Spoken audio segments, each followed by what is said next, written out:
नमस्कार दोस्तों, आज फिर हम आपके सामने आए हैं। ये रांची से प्रकाशित 4 प्रमुख अखबारों को लेकर देखते हैं किस अखबार ने किस खबर को किस रूप में प्रकाशित किया है, किसको प्रमुखता से स्थान मिला है। तो सबसे पहले हम देखते हैं प्रभात खबर, और हम इसमें मुख्य रूप से देखेंगे चुनाव संबंधी जो खबरें हैं और उत्तराखंड की जो दुर्घटना है, टनल में जो मजदूर फंसे हैं उस पर क्या स्थिति है, वहाँ अभी क्या प्रगति है बचाव कार्य की। तो प्रभात खबर ने सबसे पहले खबर बनाया है, क्रिकेट में अब भी भारत का दबदबा, आईसीसी टीम में 11 में से 6 भारतीय। और प्रभात खबर ने इस खबर को प्रमुखता से छापा है। मजदूरों को निकालने के लिए विदेशी विशेषज्ञ पहुंचे, 2 रोबोट भी लाए गए।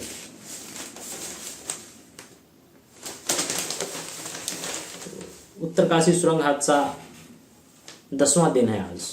उत्तराखंड के सिलक्यारा सुरंग हादसे में फंसे 41 श्रमिकों को निकालने का अभियान 10वें दिन भी जारी है। बचाव अभियान में सहयोग करने के लिए केंद्र सरकार के आग्रह पर अंतर्राष्ट्रीय स्तर के सुरंग विशेषज्ञ व international tunneling and underground space association के अध्यक्ष अर्नोल्ड डिक्स मौके पर पहुंच गए हैं। उन्होंने बचाव कार्य में लगे अधिकारियों के साथ रणनीति पर चर्चा की। उन्होंने उम्मीद जताई कि सुरंग में फंसे श्रमिकों को सुरक्षित बाहर निकाल लिया जाएगा। वहीं डीआरडीओ ने 2 रोबोट भेजे हैं। इस बीच मुख्यमंत्री पुष्कर सिंह धामी ने कहा कि सभी श्रमिक सुरक्षित हैं। उनका मनोबल बनाए रखने के लिए चिकित्सकों की भी मदद ली जा रही है। इधर डिक्स ने अब तक किए गए बचाव कार्यों पर संतोष जाहिर किया कि बहुत सारा काम किया जा चुका है। हालांकि डिक्स ने कोई समय सीमा नहीं बताई कि बचाव अभियान कब तक चलेगा, कितने दिन और लगेंगे मजदूरों को वहां से सुरक्षित निकालने में, इस पर कुछ स्पष्टता नहीं बन पा रही है। लेकिन झारखंड से गए अधिकारी ने कहा 3 से 4 दिनों में मजदूरों के निकलने की उम्मीद। रेस्क्यू के बाद मजदूरों के पुनर्वास का सीएम ने दिया निर्देश। जो झारखंड के मजदूर वहां फंसे हैं टनल में, मुख्यमंत्री ने अपने अधिकारियों को पहले ही आदेश दिया है, निर्देश जारी किया है कि मजदूर जब निकल जाएं तो उसके बाद क्या प्लानिंग होगा झारखंड सरकार का। ने कहा है चुनावी सभा के दौरान प्रधानमंत्री नरेंद्र मोदी ने सोमवार को राजस्थान के पाली और उसके बाद पीलीबंगा में एक चुनावी रैली को संबोधित किया। उन्होंने कहा कि कांग्रेस के लिए भ्रष्टाचार से बड़ा कुछ नहीं है। वह दलितों के खिलाफ अत्याचार करने वालों को देखकर आंखों पर पट्टी बांध लेती है। बिहार के मुख्यमंत्री ने एक पूर्व मुख्यमंत्री के खिलाफ अपमानजनक भाषा का इस्तेमाल किया क्योंकि वह अति पिछड़े परिवार से हैं। गालियां देकर बेइज्जती करने में उनको आनंद आता है।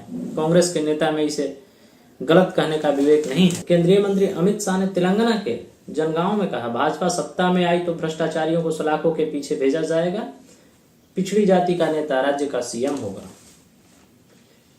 राजसमंद पहुंचे भाजपा के राष्ट्रीय अध्यक्ष जेपी नड्डा बोले, जहां कांग्रेस होगी वहां भ्रष्टाचार और अत्याचार होगा, लेकिन जहां भाजपा होगी वहां विकास एवं तरक्की होगी।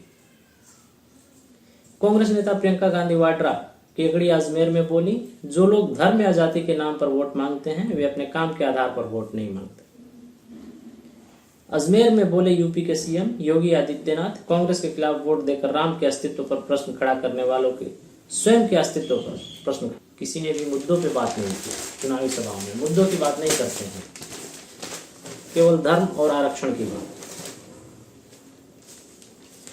और ये तो बड़ा ही हास्यास्पद लगता है कैसे जनता को लोग बेवकूफ बनाते हैं। अमित शाह ने कहा कि यदि भाजपा सत्ता में आई तो भ्रष्टाचारियों को सलाखों के पीछे भेजेंगे। अभी तो लगभग 8 वर्षों से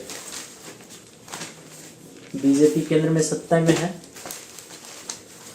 तो क्या स्थिति है लोग देख ही रहे हैं। और दूसरा है दैनिक जागरण। हालांकि दैनिक जागरण का जो मुख्य खबर है वह राज्यपाल 3 साल से क्या कर रहे थे।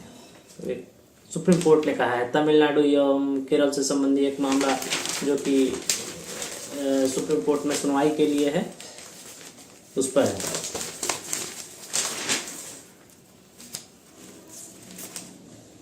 एक और सुप्रीम कोर्ट का ही खबर है सबसे पीछे, ज्ञानवापी मामले पर सुनवाई 1 को।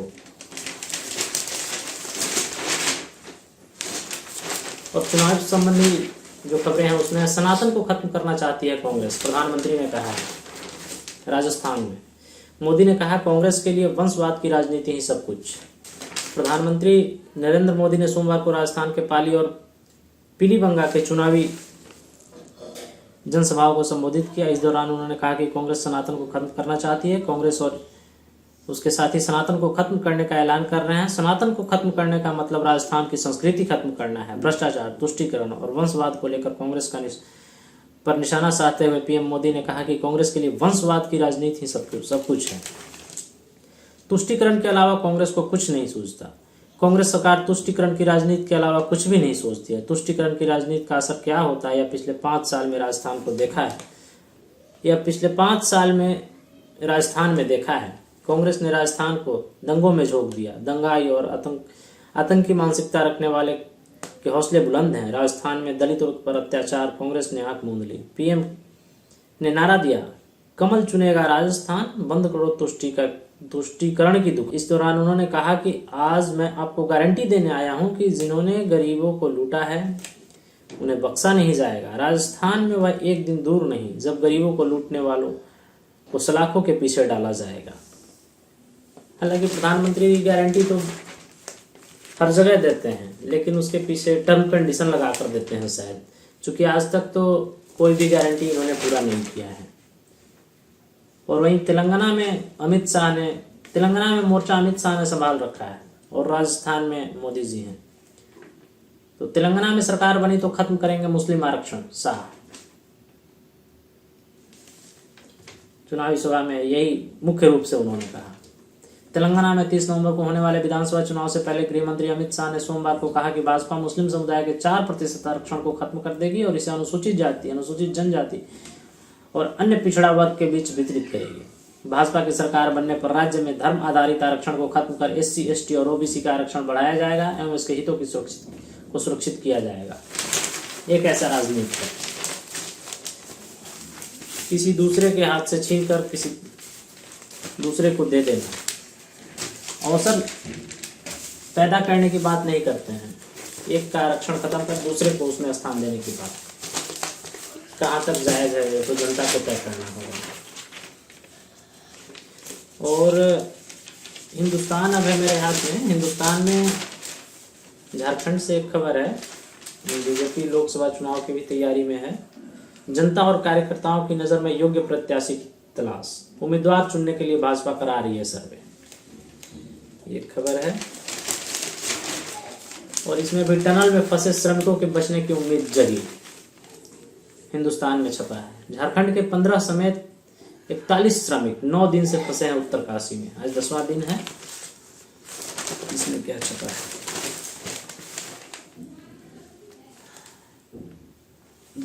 मोदी ने धामी से बचाव कार्यों की जानकारी ली। हाईकोर्ट ने राज्य सरकार से 48 घंटे में जवाब मांगा है।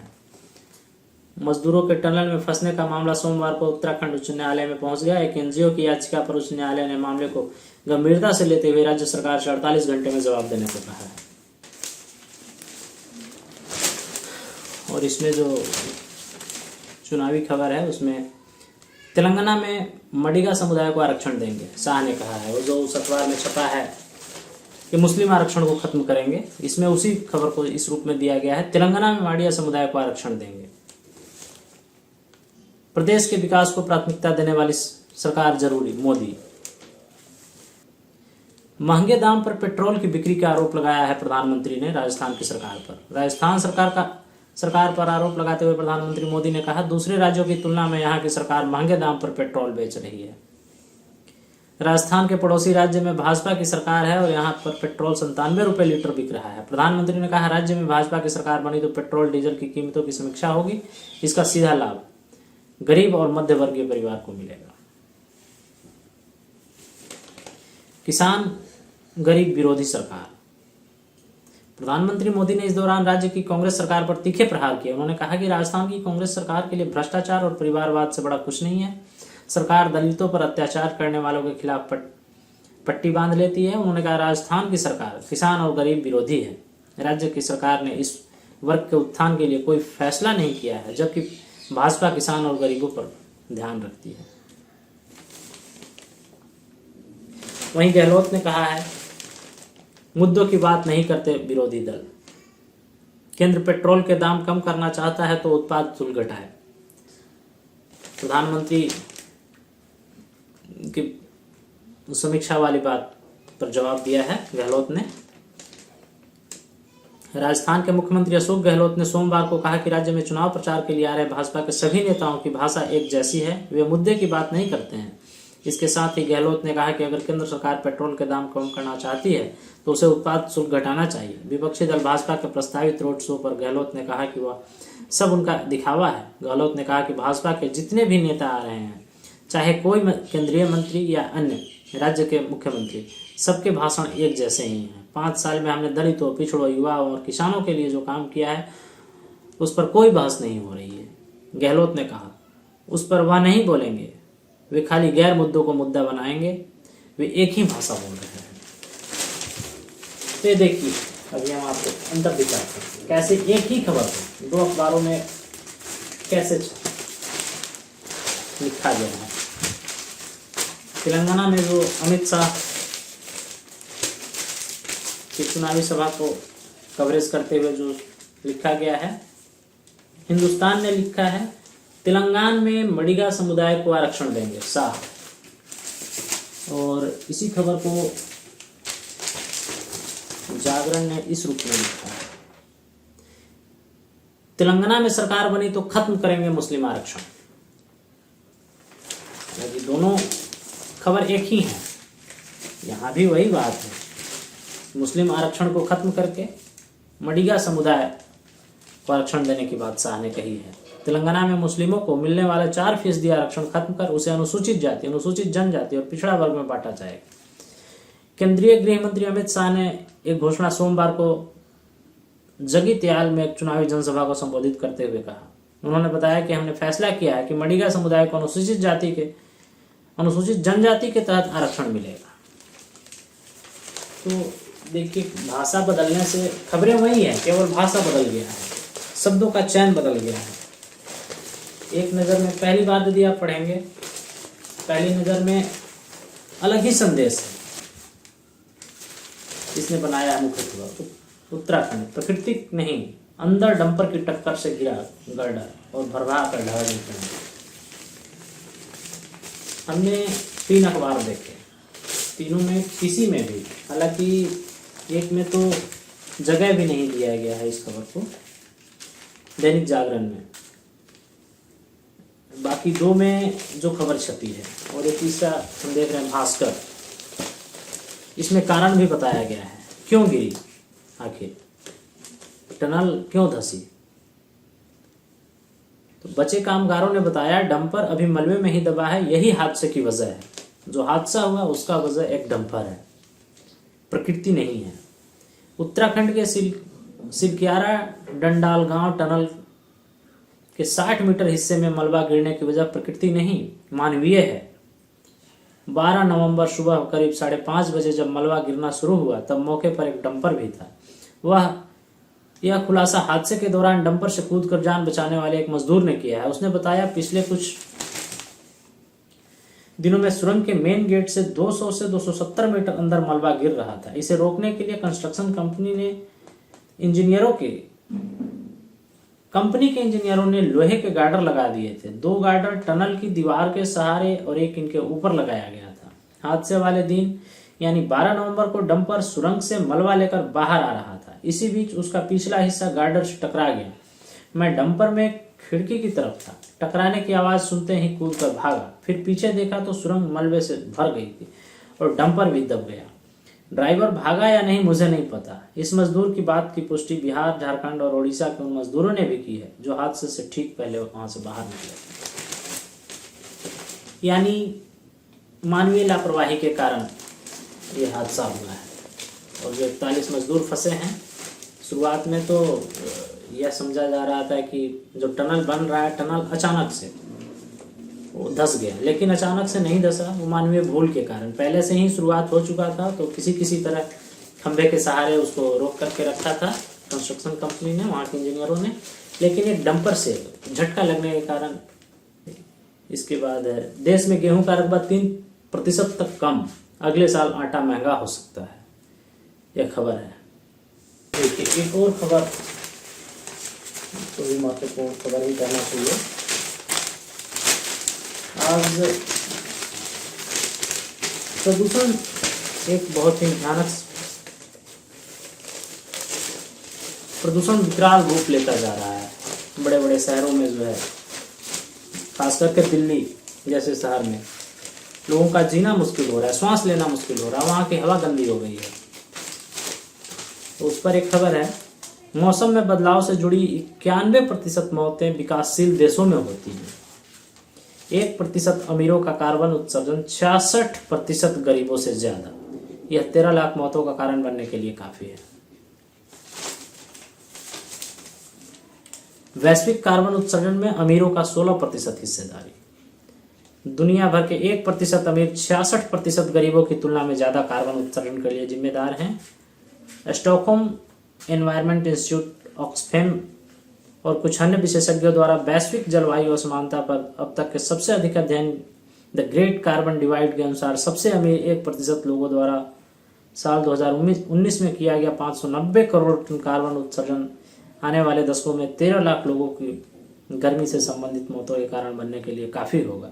अमीर लोगों के इस विशिष्ट समूह में अरबपति, करोड़पति और प्रतिवर्ष 1 करोड़ से अधिक टैक्स का भुगतान करने वाले 7.7 करोड़ लोग शामिल हैं।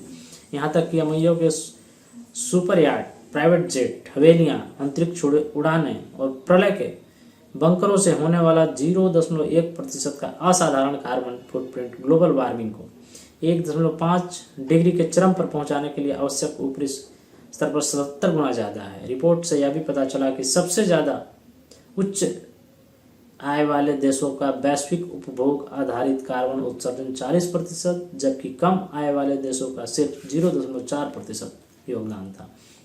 दुनिया की 1:6 आबादी का घर अफ्रीका सिर्फ 4% उत्सर्जन के लिए जिम्मेदार था। संयुक्त राष्ट्र का कहना है कि मौसम में बदलाव से संबंधित 91% मौतें विकासशील देशों में होती हैं। इसके बुरे परिणामों से गरीब वर्ग, खासकर बाहर काम करने वाले लोगों को जूझना पड़ता है। इन समूहों के पास बचत, बीमा या सामाजिक सुरक्षा होने की संभावना कम होती है। मौसम में बदलाव आर्थिक और शारीरिक रूप से इन्हें अधिक जोखिम में डालता है।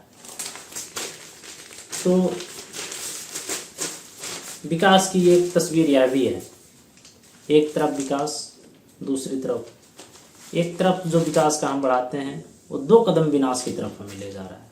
इस पर सोचना होगा हमें।